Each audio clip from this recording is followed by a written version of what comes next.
me. What's up, Internet? Corey's Amy here, back with another weekend adventure in video game hunting. This week, we are actually going back to the Bethlehem flea market. For those of you that don't know, which is probably everybody, Bethlehem flea market is an indoor flea market year-round, but it is about 45 minutes away from where I live, and it's mostly back roads, so it's not very appealing to go to. And the times I've been there, the best thing I've ever found there is Ico for PlayStation 2, which back when I found it was kind of I made a big deal out of it, but now it's like, now that it has a HD collection with Shadow of the Colossus, it's not that big of a find. Going down there because it's pretty rainy today, this weekend. I'm not even bothering with the Wallingford flea market. And then I'm going to head over to Sam's booth as usual. So, see ya sometime in like 45 minutes. Yeah. Whoa, 45 minutes later, we're here. Let's get in there.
PlayStation.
Alright, so that was the Bethlehem flea market, guys. Not as bad as it was last time I was here. Found Baldur's Gate Dark Alliance 2 for the Xbox, which is pretty cool. A 6-button Sega Genesis controller, and a few other things, which I'll show you at the end of the video, obviously. Now it's time to head home, pick up the Super Nintendo that I forgot, because I'm trading that into Sam, and then head to the Plainville Flea Market, as usual. Alright, so we took a slight detour. Was going through Waterbury, so I figured why not stop at the Waterbury Game Exchange that I found those amazing Sega Saturn games. See what they have now. Let's go take a look. Well, I'll take a look. I'm probably not going to film in there.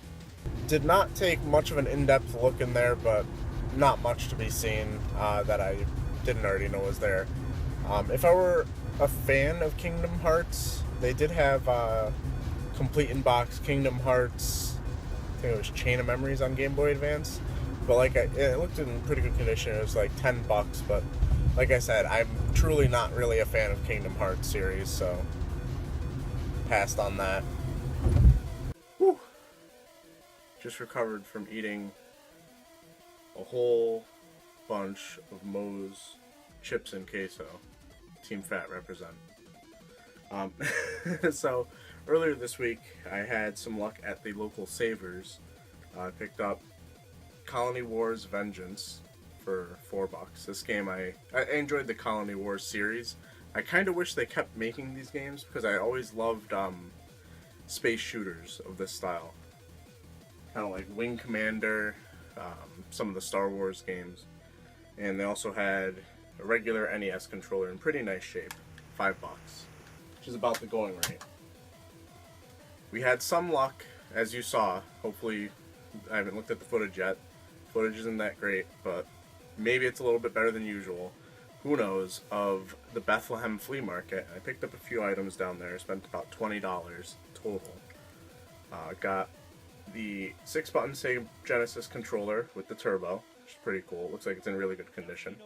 iNinja for PlayStation 2. Now, I have this game already on Xbox, but I've been looking for it on PlayStation 2 since that's the main system that I collect multi-platform games on. Dead or Alive Ultimate for the Xbox, which is Dead or Alive 1 and 2. I guess it's like a special edition. Wish the case was in better condition, but both of the games are complete, and that's pretty good. Probably the find of the trip. Baldur's Gate Dark Alliance 2 for the Xbox. I tried to peel these stickers off, and it started like turning into gross powder in my hand. It's absolutely disgusting. Not sure what I'm going to do about that. I don't know if I'm going to hold on to this one, to be honest. I'm not a big fan of the Baldur's Gates games. Any of them, really. I like to play that kind of game on computer. I'm actually not enjoying Diablo 3 that much, to be honest with you, on the PlayStation 3. And I almost missed this game because most of their N64 games are always sports titles, so I barely even looked through them. It doesn't have end labels, as you know. But picked up Perfect Dark, $3. Another bag full of stuff from the flea market in Plainville. Sam's booth. Now, I didn't get another bag. This is the same bag from last week, but I just used this to bring down the Super Nintendos that I traded him this week. Where do I start? Alright, let's start off with the odd object that I picked up. Pac-Man Lover.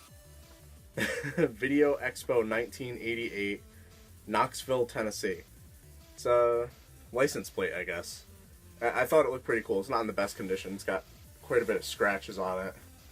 But definitely cool to have. He only charged me a few bucks for this. The rest of this stuff is mostly stuff that I've just been eyeing at his booth for the past few weeks, but I haven't actually picked up. But this one I actually didn't notice, despite the fact that I was helping sell NES games the past few weeks. I just didn't know he had this. I've never heard of it before. Destination Battlestar. Destination Earthstar. Got the name wrong. Another game that he's had there forever that I finally decided to pick up. Wizardry 5. I'm assuming it's an RPG. I don't know much about it, but it's in nice shape. These games he's had there a while. Dracula. Bram Stoker's Dracula for the Genesis. And also Predator 2 for the Genesis. As Pat the NES punk would say, uncommon game. Looking at the back of it, it doesn't look all that great, but we'll give it a try. And lastly, but not least, actually, ones I'm most excited about, I got 3 Game Boy games. Killer Instinct, Mortal Kombat 2, and last but definitely not least, Battletoads. And one of the main reasons I'm getting some of these games is I'm going to be reviving my Let's Play Something series. And it's not going to be a big production. It's basically, the premise of it right now is every week, probably right after I finish this video, I'm going to start recording 5 episodes for the week. And it's just going to be me playing random games. I don't know how long. Definitely not going to be completing anything unless it's a really simple game. And the main reason I got the Game Boy games is because I can play them on the Super Game Boy, which I think is pretty cool. No promises that that's up this week, but since I'm not going to be putting any like extra production time into it, I'm basically just going to be recording it. Not even going to put it on my computer. No music, just upload right from the phone. Just because it's something I want to do, and it'll get me to play some of these games that I've been neglecting. The bag's empty. That's gonna be it for this weekend adventure and video game hunting. Please like, comment, and subscribe, and follow me on Twitter at Corey Zamier, my whole name, just one word. I've been tweeting more than I used to, which was never. So maybe you could see something there. I didn't really post any pics of anything I got this week ahead of time because it wasn't a great score like last weekend on Black Friday. If you haven't seen that video, check that out. That's my best find ever. The end. Period. My best find ever. No, hands down, best find ever. I don't think it's hard going forward once you have a find like that. It's just like, not gonna find that again this week, but you gotta be optimistic, I guess. So, as always, like, comment, subscribe, said that already, but most importantly, keep it real, Internet.